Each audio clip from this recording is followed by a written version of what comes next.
자, 김건희 특검이 이렇게 본격적으로 계속 가동이 되고 있는 가운데 내란 특검도요. 중요한 사실이 하나 또 추가됐습니다. 특검 수사가 진행이 될수록 윤 전 대통령은 점점 궁지에 몰리고 있는 모양새입니다. 지난 새벽 법원은 증거인멸 우려와 함께 죄를 범했다고 인정할 만한 상당한 이유가 있다면서 지금 보시는 것처럼 이상민 전 장관에 대한 구속영장을 발부했습니다.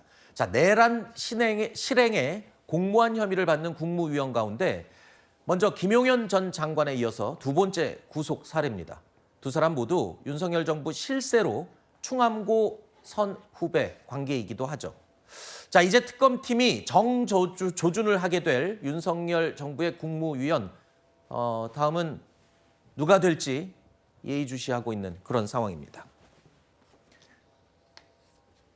김건희 특검, 최상병 특검은 여러 가지 의혹에 연루된 국민의힘 현역 의원들을 정조준하고 있지요. 3주 연속 금요일마다 매번 압수수색이 진행이 됐습니다. 그런데 오늘은 금요일인데 조금 잠잠합니다. 변호인 입회 기다리는 게 위법입니까? 아니 그렇게 따지면 저희도 그냥 들어갈 수 있지. 막으시는 건 저 위법입니다. 이거 영장 정말로 어이가 없습니다. 저는 소위 말하는 건진법사나 통일교 관계자와의 금품 수수의 사실에 대해서 전혀 아는 바가 없고 관여하거나 개입한 바가 없습니다. 저는 결백하고 깨끗합니다. 매주 금요일마다 특검의 압수수색이 들이닥치고 있습니다. 벌써 야당 의원 5번째 압수수색입니다. 야당 탄압을 위한 정치 특검의 무차별적인 압수수색을 강력히 규탄합니다. 다시 김건희 특검 얘기입니다. 전직 통일교 간부가 통일교의 현안 청탁을 목적으로 건진법사를 통해서 김건희 여사에게 고가의 금품, 선물을 전달했다는 의혹에 대해서 수사가 진행이 되고 있죠. 자, 의혹의 핵심 인물이죠. 전직 통일교 간부.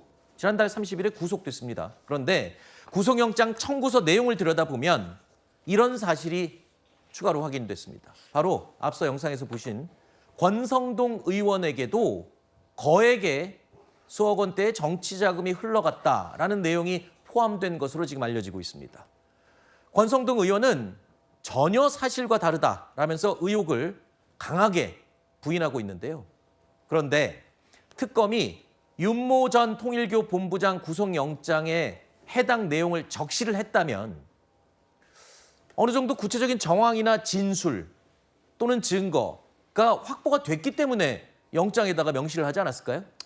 네, 그렇습니다. 일단 압수수색 영장도 법원이 발부를 하는 것이고 네. 압수수색 역시 어떤 혐의에 대한 소명할 만한 어떤 근거가 있을 때 영장이 발부되는 것이기 때문에 뭐 전혀 허위의 어떤 아무런 근거 없이 이루어지고 있는 수사는 아닌 것 같긴 합니다. 네. 다만 이제 이것은 진실 게임이죠. 결국은 나중에 시간이 지나면 드러날 문제인데 권성동 의원 역시도 완강히 부인을 하고 있습니다. 그렇다면 결국은 뭐 돈을 준 주체가 정말 이 윤 전 본부장이 맞는 것인지 아니면 윤 전 본부장은 그렇게 알고 있는데 실질적으로 금품을 제공한 주체는 다른 사람인 것인지 뭐 이런 가능성도 있고요. 그렇기 때문에 사실은 정확하게 윤 전 본부장이 모든 사실을 인지하고 있다고 아직은 단정하기는 어렵습니다. 네. 예를 들어서 금품을 주기 위해서 뭐 시도를 했다든지 그런 어느 정도의 개연성이 있었으나 결과적으로는 권성동 의원이 그것을 받지 않았을 가능성도 있는 것이고요. 네. 여러 가지 시나리오가 있는 것인데 이것은 뭐 결국은 수사기관이 밝힐 문제인데 제가 다만 조금 의아한 것은 정말로 이렇게 엄청난 액수의 정치 자금을 불법적으로 수수했다라는 명확한 근거가 있었다면 저는 검찰이 아마 속도를 내서 권성동 의원의 체포영장 발부를 아마 청구했을 거라고 봅니다. 근데 그렇지는 또 않은 상황이거든요. 네. 그래서 저는 이 부분은 조금 더 수사기관의 결과를 좀 지켜볼 필요가 있고 만약 확실한 근거가 없는 상태에서 허위 사실을 공표하는, 그러니까 피의 사실을 공표하는 수준으로 간다면 이 역시 아마 특검팀에게는 크나큰 마이너스 요인이 되지 않을까 하는 생각도 있습니다. 네. 워낙 많은 혐의에 대해서 특검팀이 지금 수사를 진행하고 확장하고 있기 때문에 조금 그런 우려도 있어요. 지금 말씀하신 것처럼 의혹과 정황은 분명히 있을 수 있습니다만 이게 만약에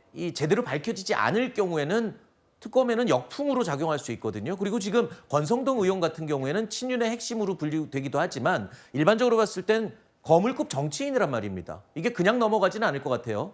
그렇기 때문에 특검에서도 상당한 준비를 하고 지금 여기까지 가고 있는 것이다. 이렇게 볼 수도 있는 겁니다.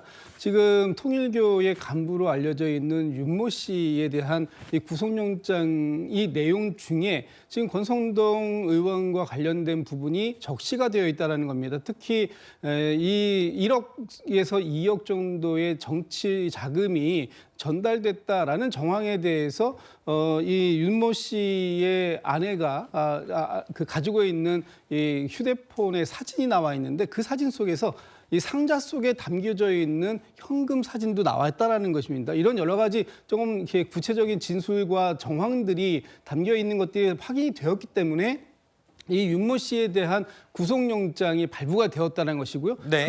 그걸 기준으로 해서 지금 권성동 의원에 대한 조사가 지금 수사가 이루어지고 있는 상황이기 때문에 물론 이제 수사 결과가 지금 최종적으로 나오지는 않았습니다만 그런 과정들 속에서 확인되고 있는 것들 이런 부분들에 대해서는 적극적인 수사의 협조를 통해서 이 내용에 대한 진실 공방을 벌일 것이 아니라 진실 규명에 적극적으로 협조해야 된다 이렇게 보고 있습니다. 네. 특검팀이 국민의힘 의원들 여러 명을 지금 정조준하면서 분위기가 국민의힘은 매우 안 좋습니다. 이 와중에 또 국민의힘은 집안 싸움이 계속되고 있죠. 그야말로 내우외환이라고 할 수 있을 것 같습니다. 특검이 수사망을 좁혀오고 있는 데다가 이 와중에 여당은 3대 특검 지원을 위한 특위, 특별위원회까지 만들어서 압박에 나서고 있는 상황이기 때문입니다. 국민의힘은 오늘 이 독재 대응 특위로 맞불을 놨습니다. 정치 탄압이라는 명분으로 특검 수사를 방해하는 그런 내란 세력들에 대해서는 특검 수사를 방해하는 일체 행위를 범죄로 간주하고 저희들은 적극 대응할 것이다 라는 것을 선언합니다. 국민의힘은 독재 대응 특별위원회를 발족하기로 했습니다. 특검의 부당한 야당 탄압, 정치 보복 수사, 집권 여당의 특검에 대한 수사 개입 및 야당 의원 제명 추진 등 전망위적인 야당 말살 기도 행위 등에 맞서 강력히 대여 투쟁을 전개하기로 하였습니다. 국민의힘은 당 차원에서 특검 수사에 대응하겠다라고 예고를 했었죠. 그런데 벌써 국민의힘 의원 5명에 대한 강제 수사가 진행이 되고 있습니다. 상황이 여의치가 않죠. 그래서 특검 TF를 뿌리겠다라고 이미 선언을 했었지만 이 위원 인선조차 갖추지 못하고 있어요. 누가 어떻게 또 타깃이 될지 모르기 때문이기도 하겠고 저렇게 독재 대응 특위를 선언을 했지만 두 가지 있습니다. 이게 좀 늦은 게 아닌지 이제 와서 대응을 한다고 이게 대응이 될지도 조금 우려스럽고요. 또 누가 포함될지 모르는 상황이어서 굉장히 고민이 많을 것 같습니다. 예, 그러나 사실은 앞으로도 아마도 국민의힘 의원을 향한 특검팀의 수사 아니면 또 혹은 일반 검찰의 수사가 좀 진행이 될 것으로 보입니다. 아직 여기에 나와 있지 않은 분의 이제 저 추경호 전 원내대표도 그렇죠. 있고요. 당시 당 지도부 그리고 그 이후에 이제 윤 전 대통령이 탄핵 심판을 받는 과정에서의 그 당시 이른바 쌍권 지도부를 향한 또 수사도 진행이 될 가능성을 배제할 수 없기 때문에 특위를 만드는 것은 좀 불가피한 측면이 있다. 다만 이게 수사가 이렇습니다. 특위를 만들어도 실제로 각각 개개인의 혐의가 어디까지인지를 특위가 수사기관이 아닌 이상은 밝혀낼 수가 없는 상황이기 때문에 어디서 어떻게 대응을 해야 할지를 사실은 갈피를 잡기가 어려운 부분이 있는 것이죠. 네. 또 현재 지금 국민의힘이 마침 또 전당대회가 진행이 그렇죠. 되고 있죠. 그래서 여러 가지 정치적으로 이러한 특위 활동을 한다는 것이 또 부담이 될 수도 있다라는 요인도 있는 것 같습니다. 네. 여러 가지로 사실은 좀 대응이 어려운 부분인데 네. 이러한 특위를 만들어서 사실은 야당이 하고 싶은 말은 수사를 해도 좋고 뭐 다 좋은데 정말 핀셋으로 필요한 부분에 있어서 속전속결로 해야 된다. 이것이 정치 탄압으로 가는 것은 바람직하지 않다라는 메시지를 네. 확실하게 전달하고자 하는 것 같습니다. 그렇죠. 상황은 여의치 않고 최악의 상황까지는 아니지만 하여튼 상황이 안 좋습니다. 그러다 보니까 목소리는 내고 그리고 또 해야 할 말은 좀 해야 하지 않겠나 그런 입장인 것 같습니다.